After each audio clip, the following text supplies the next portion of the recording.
My name is Gisela Alawi. I'm the Community Education Coordinator for the Partnership for Maternal and Child Health of the Northern New Jersey. There's many reasons for underage drinking and teen drug use.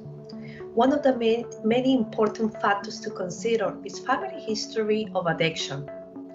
Children of parents with a substance use disorder are more likely to initiate during adolescence and most likely to have problems with drinking due both to their genetics and their developing brain.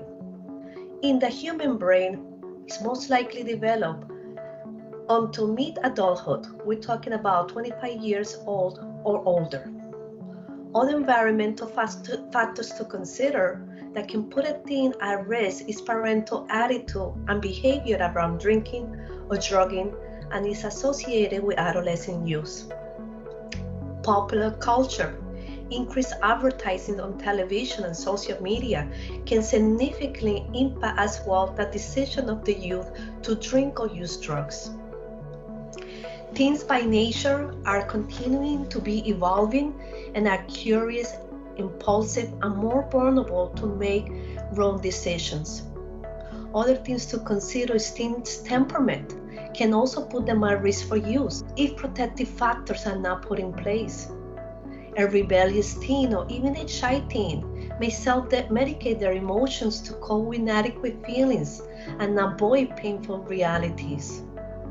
That brings me to childhood traumas such as physical abuse, sexual abuse, violent victimization, or witnessing violence are contributing factors for teens to use and self-medicate.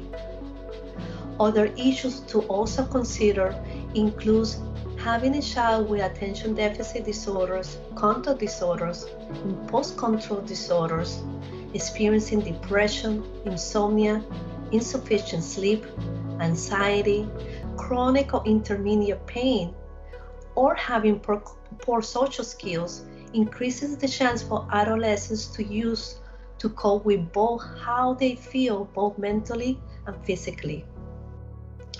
During COVID-19, some risk factors have increased. Boredom and isolation are specifically difficult for teens who need contact with friends.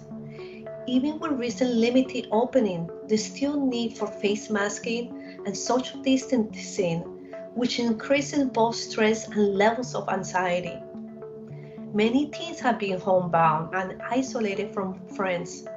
With the governor's emphasis that schools should be open with virtual learning in September, it will continue to isolate adolescents from peers, teachers, and coaches.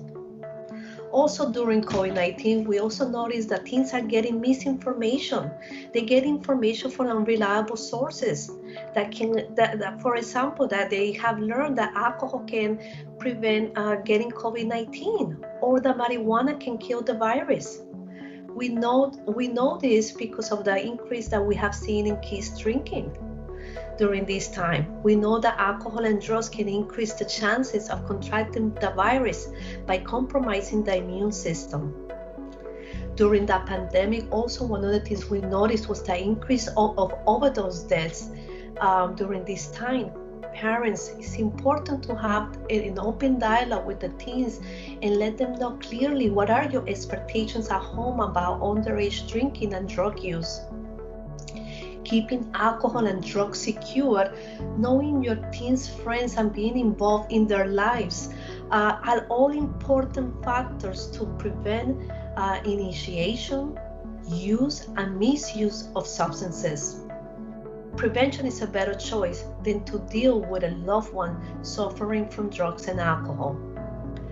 Thank you for listening to me, and please continue to stay safe at home.